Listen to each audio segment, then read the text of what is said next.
I know this city better than the city I born. New York City is my home. At 2:13 in the morning, Amin Khan pulls his yellow cab against the curb outside Handy Restaurant in Manhattan. Steam fogs the restaurant windows. Exhausted drivers sit inside drinking chai beneath fluorescent lights after 12-hour shifts. Outside, Midtown still glows.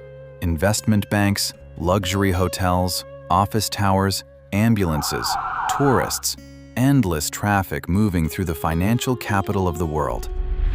But downstairs, beneath one of the busiest streets on Earth, Amin removes his shoes and walks quietly into a narrow basement prayer room built by Pakistani taxi drivers. Above ground, horns, sirens, capital, New York. Below ground, silence. For decades, men like Amin helped move this city while remaining almost invisible inside it. They drove Wall Street workers home at 3 a.m., picked travelers up from JFK before sunrise, worked 16-hour shifts through snowstorms, blackouts, recessions, and panic. Then returned to Brooklyn carrying cash tips, exhaustion, and grocery bags full of halal food for families waiting at home on Coney Island Avenue. The city will teach you so much, grind you down so hard, that after that, you won't bow down in front of anyone. That sentence explains more about Little Pakistan than almost any statistic. Because this neighborhood was not built through tourism, or symbolism, or visibility. It was built through labor. Today, more than 200,000 Pakistanis live across the New York metropolitan area, one of the largest Pakistani urban populations in North America. And in Brooklyn, along Coney Island Avenue through Midwood and Kensington, an entire immigrant ecosystem quietly emerged over 40 years. I'm in Brooklyn, New York, but on this one stretch of Coney Island Avenue, you're completely transported. Mosques, halal butcher shops, tax offices, grocery stores, travel agencies, Urdu newspapers, money transfer businesses, late-night restaurants, tailors stitching custom shalwar kameez beside laundromats and cell phone shops. ये नहीं रहा कि मैं कोई बाहर आया हुआ हूँ या कोई परदेश में हूँ, कुछ भी नहीं, सारे लोग जान पहचान वाले मिल रहे हैं, एक ही जगह पे कराची की स्ट्रीट है या लाहौर में घूम रहे हैं. One man named Muhammad Nadeem lands at JFK during the 1990s, carrying almost nothing except a paper address and the assumption that somewhere in New York there had to be Pakistani food. He knows nobody. He speaks little English. Hungry and disoriented, he asks a random cab driver one question. Where can I find Pakistani food? The driver is Pakistani. He takes him to Coney Island Avenue. Nadeem never leaves. It was completely by accident. 10 years later, he is still my friend. That is how immigrant systems often begin.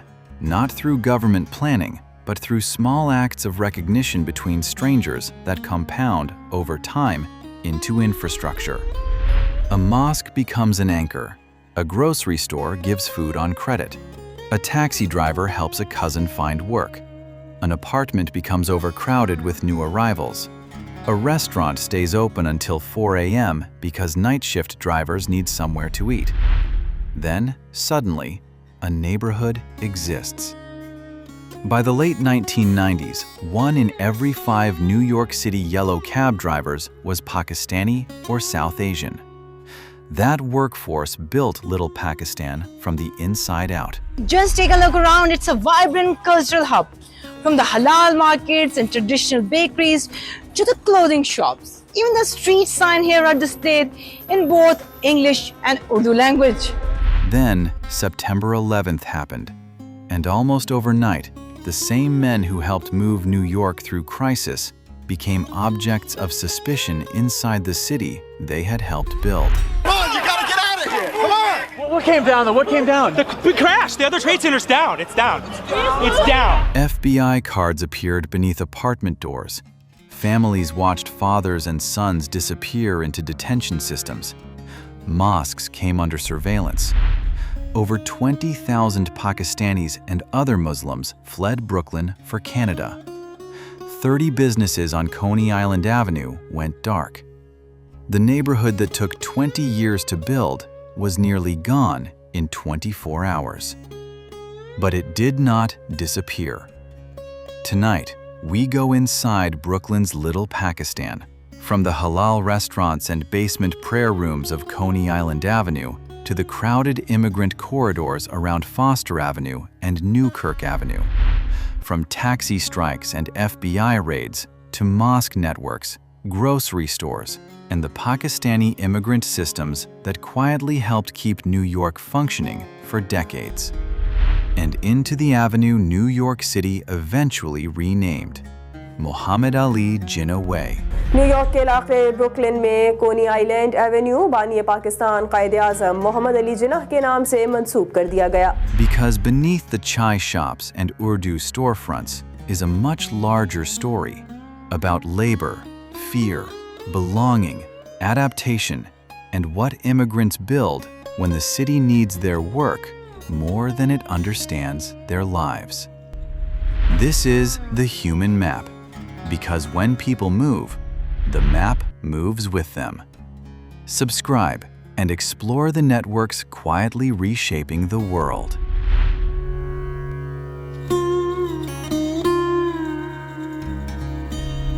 The entire neighborhood begins with hunger.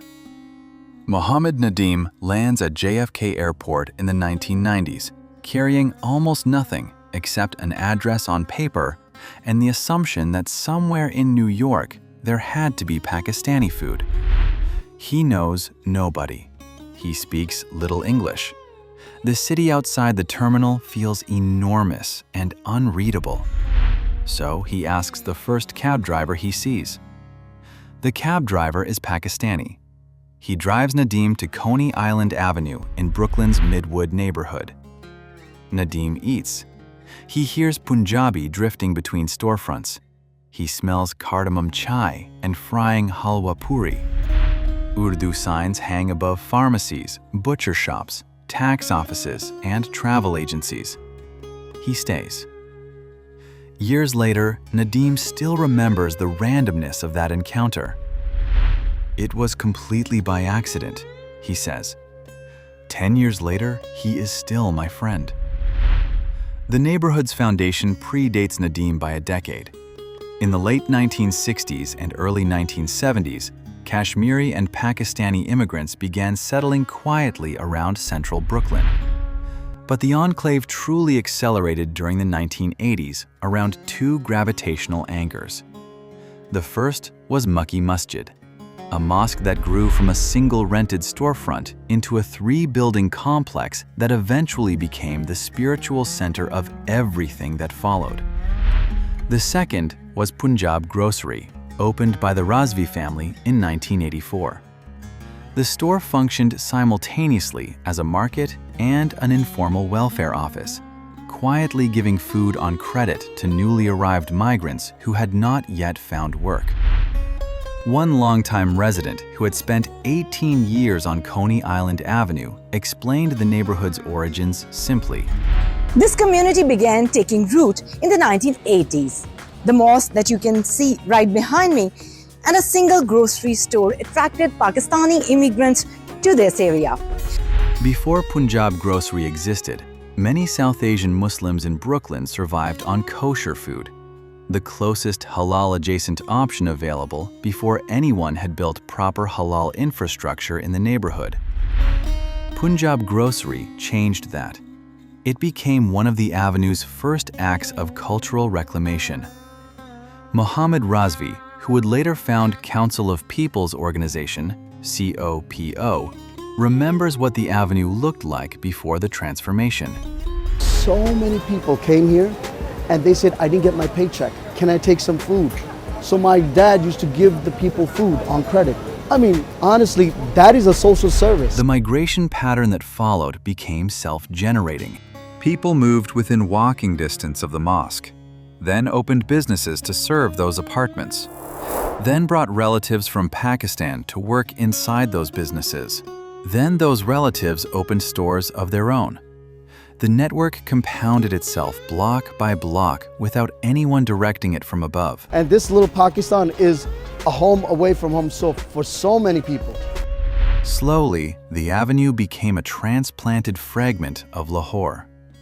The gourmet bakery arrived, a replica of the famous Lahore chain whose owner realized the original company had never registered its trademark nationwide in the United States. Instantly, nostalgia became infrastructure. An immigrant could order halwa puri, hear Punjabi, smell cardamom, and briefly forget which country they were standing in. By the 1990s, the ecosystem had become nearly self-sufficient. Punjab Pharmacy served customers in Urdu. Free Urdu newspapers sat in steel drop boxes on sidewalks. Immigration lawyers operated beside wedding halls. Tailoring shops imported unstitched Pakistani fabric and stitched it on site. Nearly every service a family needed existed within a single mile. One resident summarized the attraction of the neighborhood this way. Most of the Pakistanis love to reside here because big mosque, Maki Mosque, a lot of Pakistani stores, halal food, taza naan, taza fresh, everything. I know there are so other like big, huge Apna Bazaar, and there's a farmers village market. So Pakistani feel very proud to be living because we are living here as a community and thrive and strive. There were also invisible borders. Walk one direction and Urdu signs dominate storefronts. Walk one block further, and the neighborhood transitions almost immediately into Brooklyn's Orthodox Jewish community, a sharp demographic edge formed by New York's hyper-dense immigrant geography. A local resident described the relationship between the communities with unusual simplicity. अज़ान आ रही है, यहाँ यहूदी भी रहते हैं, मुसलमान भी रहते हैं, और भी फ़िरके होंगे या मज़ाहिब होंगे, लेकिन कोई मसला नहीं है. By the 1990s, roughly 120,000 Pakistanis lived across New York City, with large concentrations around Midwood and Kensington.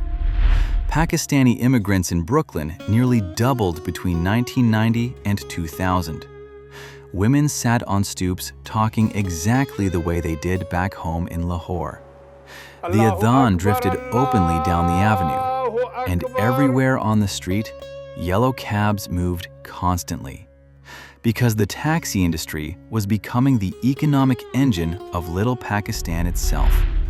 Pakistani journalist and visitor Imtiaz Chandio later described the atmosphere in almost anthropological detail. और आपको किसी घर की सीढ़ियों पे एक औरत सीढ़ी पे बैठी होगी, एक उससे ऊपर सीढ़ी पे बैठी होगी, और उसके जुए देखते हुए भी मिल जाएगी. And eventually, those same taxi drivers moving endlessly between Brooklyn and Manhattan would discover just how much power they actually had over New York City itself.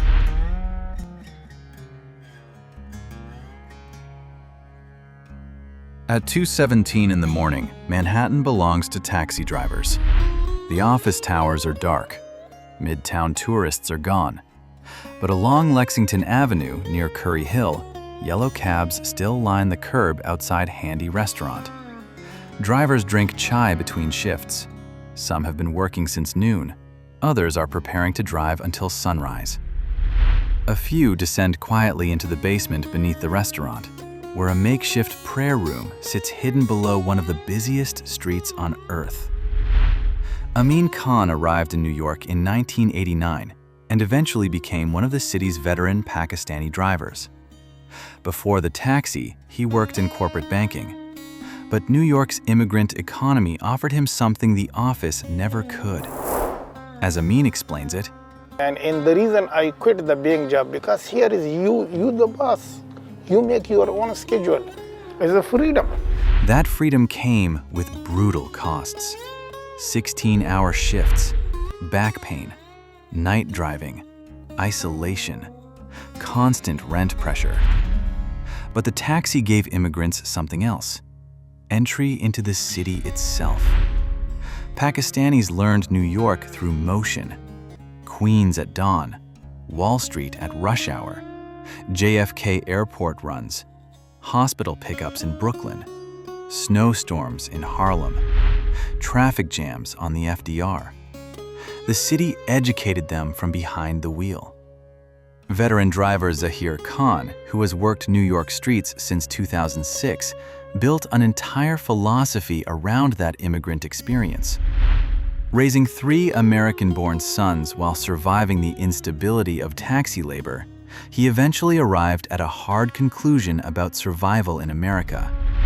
As Zahir puts it, "Do not keep expectations from your children. Whatever you manage to save or do for yourself, that is what is real. Look out for yourself and your wife." He had watched too many immigrants sacrifice everything only to age into loneliness and financial insecurity. And like many veteran drivers, he believes New York eventually hardens people permanently. Those first 5 years teach you everything.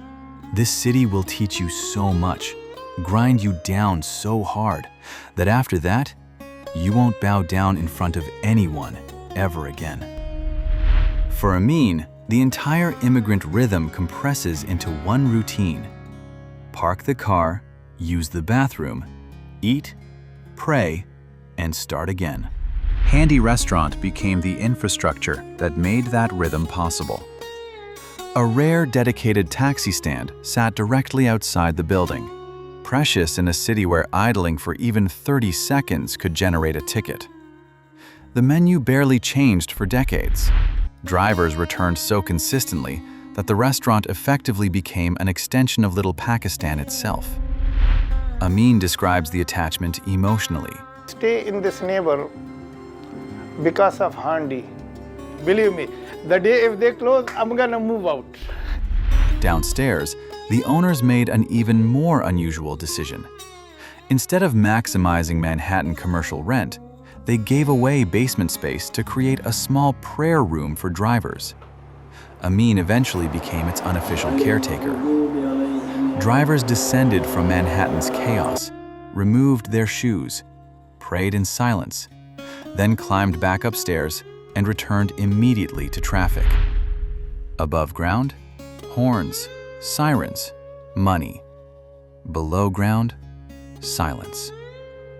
And after Handy's kitchen slowed, another migration began.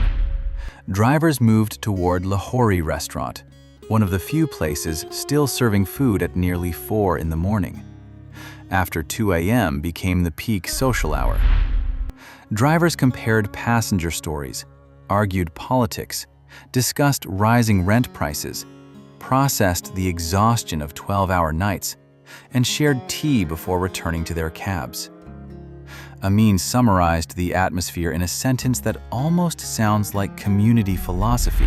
Between Mr. Khan and Mr. Ali, food and friendship. By the late 1990s, 1 in every 5 New York City yellow cab drivers was Pakistani. South Asians collectively made up roughly 40% of the entire yellow cab workforce. The taxi became the economic engine of Little Pakistan itself. Cab money paying apartment rents, funding mosques, opening grocery stores, financing relatives arriving from Pakistan, and sustaining entire families across Brooklyn. Then the drivers discovered their own leverage. In April 1998, Mayor Giuliani's administration proposed 17 new regulatory rules that would dramatically increase fines on drivers, fines already generating enormous revenue for New York City.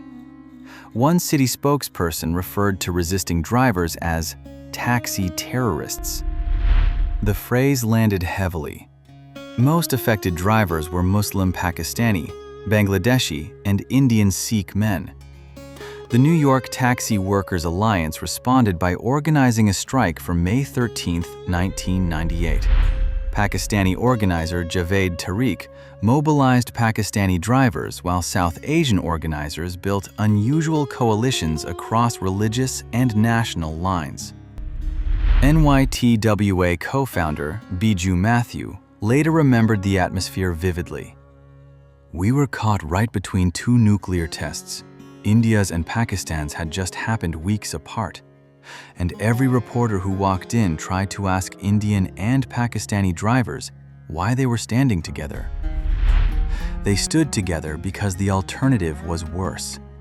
As Bhairavi Desai later recalled, there were just no taxis anywhere, lines and lines of people waiting for a cab. We walked up and down the streets saying, "No, not today. Better off going into the subway." 98% of 24,000 cab drivers stopped working. Manhattan slowed dramatically.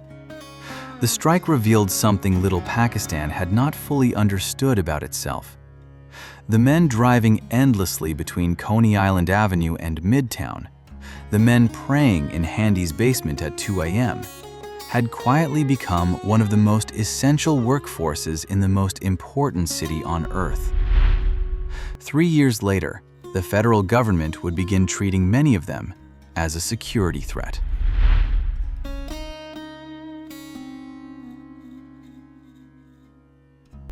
The FBI cards started appearing on doors the morning of September 12, 2001. Not arrest warrants, cards, a federal agent's name, a phone number to call.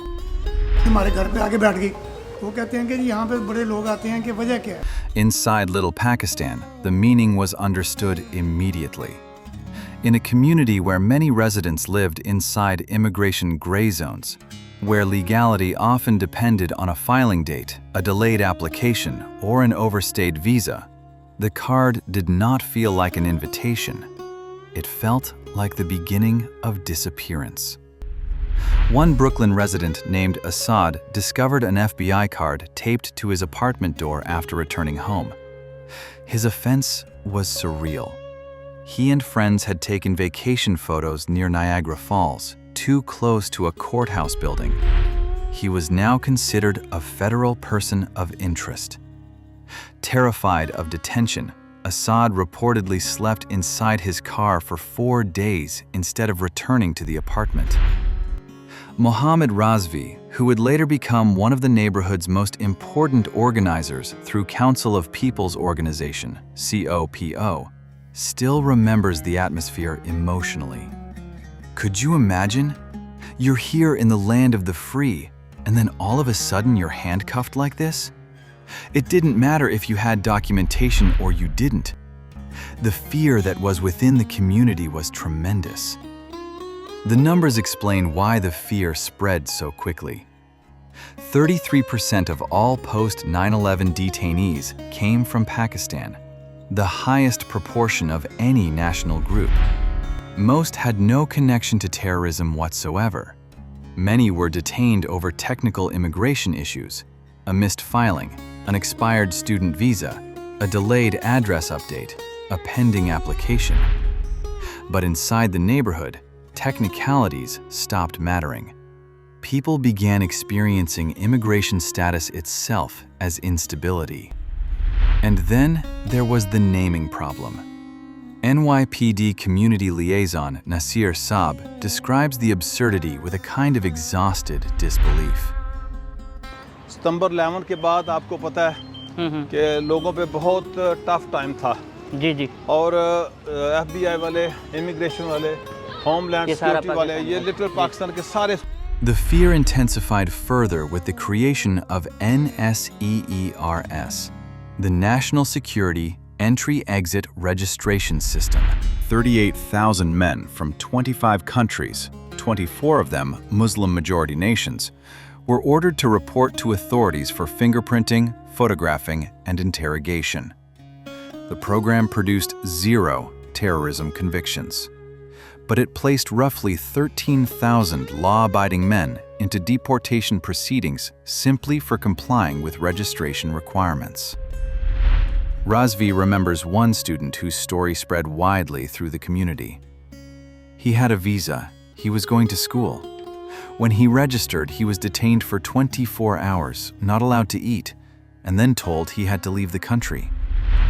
The student reportedly tried explaining that his visa still allowed him to remain legally in the country. It did not matter. As Razvi puts it, "This is what scared everyone and anyone who was here." Meanwhile, surveillance expanded into ordinary community life itself. The NYPD sent undercover officers into mosques.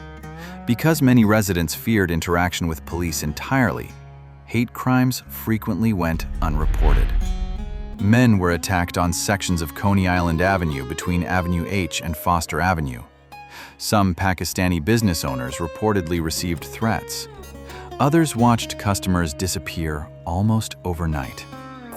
But many residents refused to contact authorities. Complaining meant exposure. Exposure meant questions. Questions meant paperwork. Paperwork meant risk. Mohammed Nadim, whose accidental taxi ride years earlier introduced him to Little Pakistan in the first place, watched the avenue transform in real time. As a shopkeeper on Coney Island Avenue, he remembers the silence that followed. Before 9/11, you used to see hundreds of people walking on the streets. The FBI came knocking. People were scared. Business dropped more than 50%. The fear reshaped daily behavior almost immediately. Women stopped wearing hijabs publicly. Men shortened or altered their names. Parents instructed children not to stand out at school. Razvi remembers those conversations clearly. A lot of people said, "You know what? I'd rather move." Some changed their names. Many women stopped wearing scarves. People were trying to fit in, especially kids. Eventually, thousands left altogether.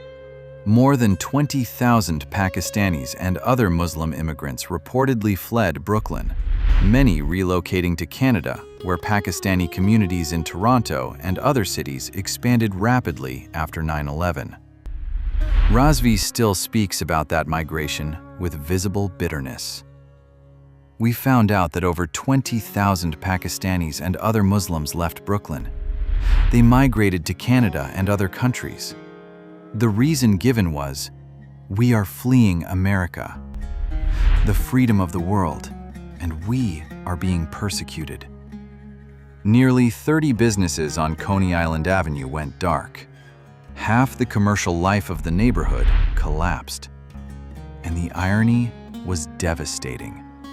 The same drivers who had helped shut down Manhattan during the 1998 taxi strike, the same immigrant workforce Giuliani's administration once mocked as taxi terrorists for demanding fair treatment, were now being investigated by federal agents under the full machinery of the Patriot Act. The same word had returned. Only now, it carried the force of the American national security state behind it. And into that atmosphere of fear, collapse, and exhaustion stepped a man who had never planned to become an activist at all. Mohammed Razvi.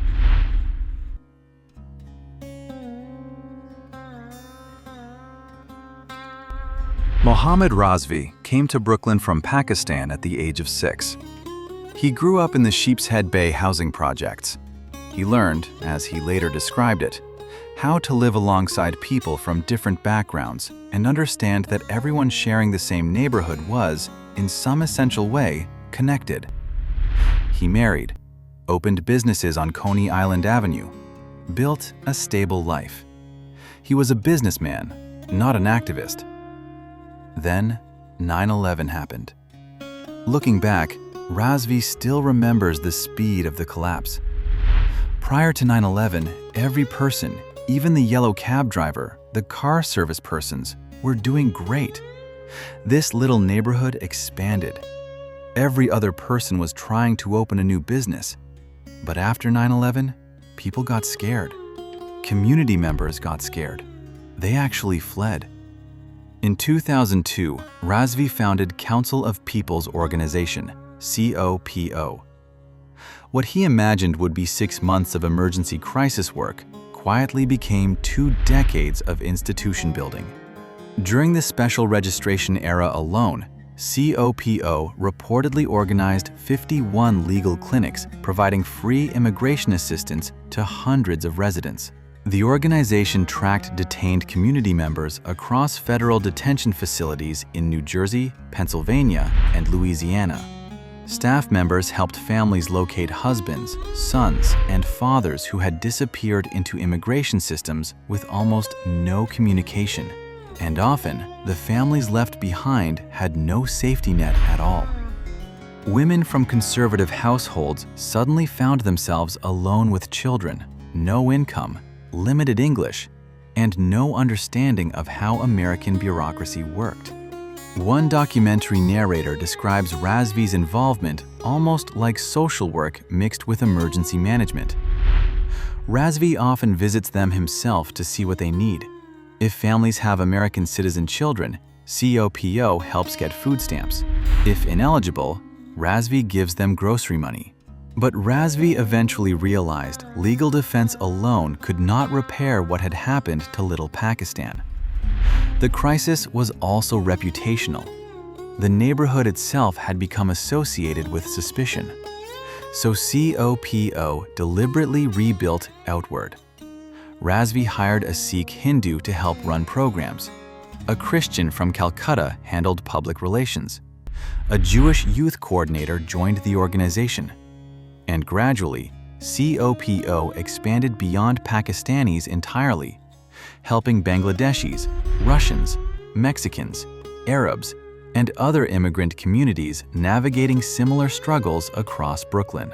What began as a defensive institution slowly became one of the neighborhood's universal civic organizations. Razvi later described the transformation this way. It opened up the community's horizons, that there are good people everywhere. Meanwhile, Nasir Saab focused on another problem entirely, the fear of police contact itself. Saab worked alongside New York State Senator Kevin Parker to pressure federal authorities into changing how immigration raids were conducted inside the community. Before those changes, residents feared agents could detain almost anyone whose name vaguely resembled a target. Saab remembers the negotiations clearly.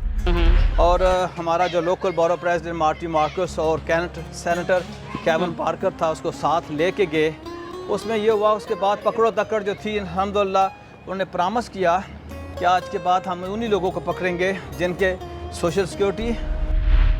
And beneath the immediate crisis, Saab also noticed something else emerging slowly inside the neighborhood, a generational transition. As he explains, भी हैं लेकिन majority लोग अभी इंशाल्लाह इसमें हमारे अपने जो लोग हैं क्योंकि ये पहली जनरेशन है. अभी देखो ये दूसरी जनरेशन में हमारे लोग उसमें पुलिस डिपार्टमेंट में डॉक्टर बन रहे हैं उसके अलावा आईटी के प्रोग्राम कर रहे हैं. The children of taxi drivers were beginning to enter professional America. At the same time, the neighborhood built its own informal stabilization systems.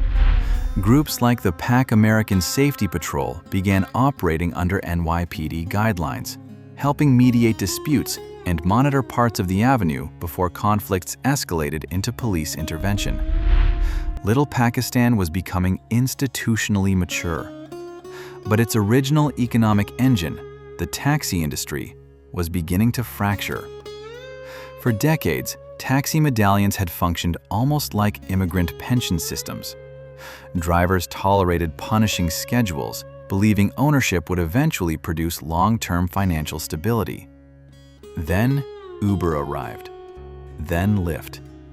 And suddenly, the entire economic logic collapsed. Medallion prices crashed catastrophically. Some immigrant drivers found themselves trapped under debts reaching hundreds of thousands of dollars. One veteran driver summarized the devastation bluntly. Before Uber, a taxi medallion was retirement. After Uber, people lost everything. And yet, many drivers kept working because they had no alternative. Amin Khan continued driving through all of it. Giuliani, 9/11, the medallion collapse, the changing city itself. After more than 3 decades behind the wheel, he still returns to handy restaurant between shifts. And even now, Amin describes survival in almost communal terms. It is getting harder to make a living being a taxi driver. But friendship is half. Food is half. Make it a full relation. Meanwhile, the avenue adapted once again. Restaurants expanded. Halal businesses multiplied. Travel agencies evolved into immigration consultancies and money transfer hubs. And the second generation emerged visibly into public life. Children who once translated utility bills for exhausted fathers were now becoming attorneys, pharmacists, software engineers, journalists, and public officials. One second-generation Pakistani American later summarized the emotional contradiction of growing up in Little Pakistan perfectly. You grow up wanting to leave the neighborhood. Then eventually you realize the neighborhood was protecting you.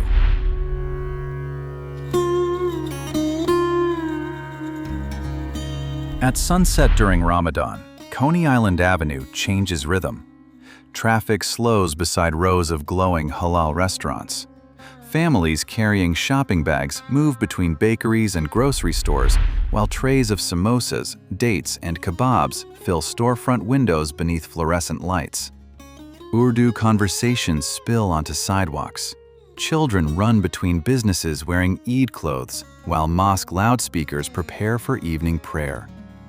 And somewhere in the middle of the avenue, a taxi driver is probably still drinking chai after a 12-hour shift. Because even after 4 decades of pressure, Little Pakistan remains alive through repetition. Daily repetition, religious repetition, economic repetition. Memory repeated often enough to become geography. Then, in 2021, New York City made that geography official. The City Council approved the ceremonial co-naming of a section of Coney Island Avenue, Muhammad Ali Jinnah Way, named after the founder of Pakistan. In Brooklyn, in New York City, in the United States of America. The unveiling ceremony brought together local politicians, diplomats, mosque leaders, business owners, and longtime community members who had spent decades building lives on the avenue. Among those attending were public advocate Jumani Williams and Pakistan's Consul General in New York, Naeem Iqbal Chima. For many first-generation immigrants, the symbolism felt deeply personal. One community member standing beneath the new sign described the moment emotionally. The thing that made me happiest was reading this name, Muhammad Ali Jinnah. Man, they created an avenue named after our Quaid-e-Azam, right here in America. Pakistani journalist Imtiaz Chandio interpreted the sign as evidence of something larger. मेरे लिए सबसे ज़्यादा खुशी की जो बात है ना वो ये नाम पढ़ के हुई है कि मोहम्मद अली जिन्ना वे. And in many ways, the sign represents the end point of a much longer arc. A story that began with one mosque and one grocery store during the 1980s, passed through taxi strikes in 1998, passed through FBI raids after 2001, passed through fear, surveillance, disappearing businesses, and migration to Canada, and arrived here, inside official New York City infrastructure itself. But the transformation runs deeper than a street sign. In 2023, following changes to New York City sound regulations, mosques on Coney Island Avenue gained the ability to broadcast the adhan, the Islamic call to prayer, openly on Fridays and during Ramadan without requiring special city permits. For older immigrants who remembered the fear of the post-9/11 years, the sound carried enormous emotional weight.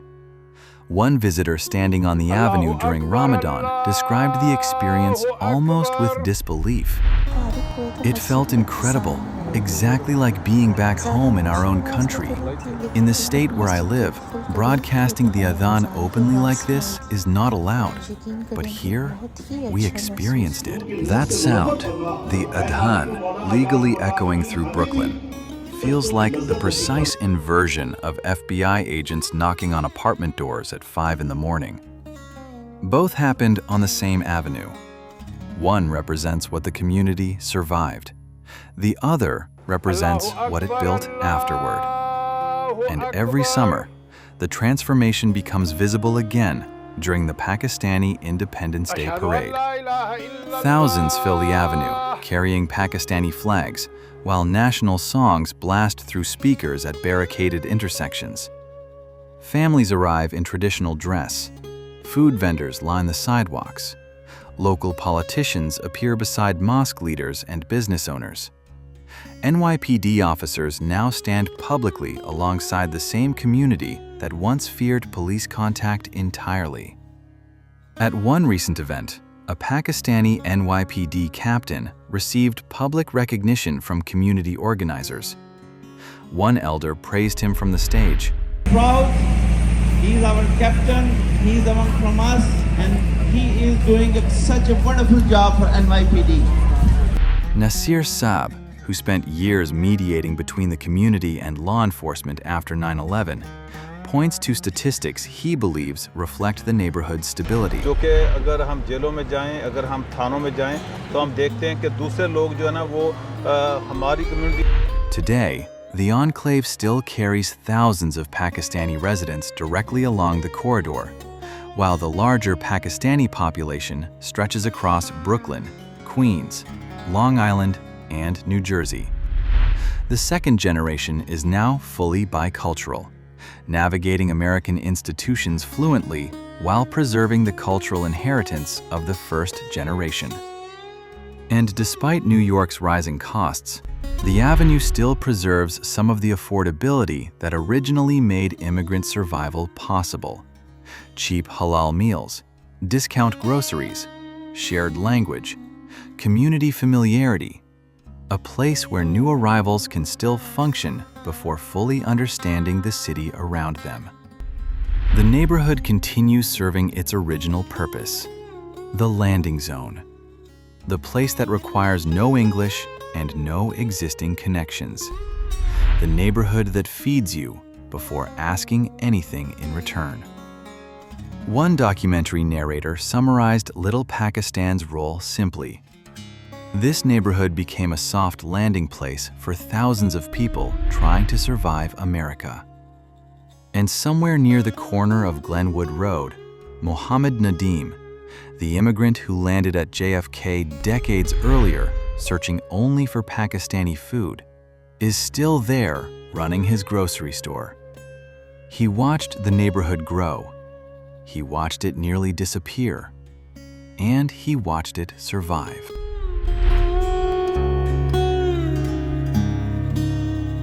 Back to Coney Island Avenue. Not September 12th, a different morning. The Adhan drifts from Makki Masjid, the three-building complex that began as a single rented storefront.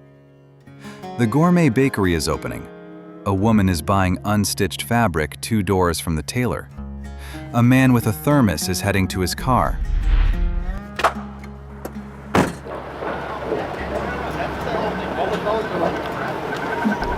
An early shift, the city's still dark.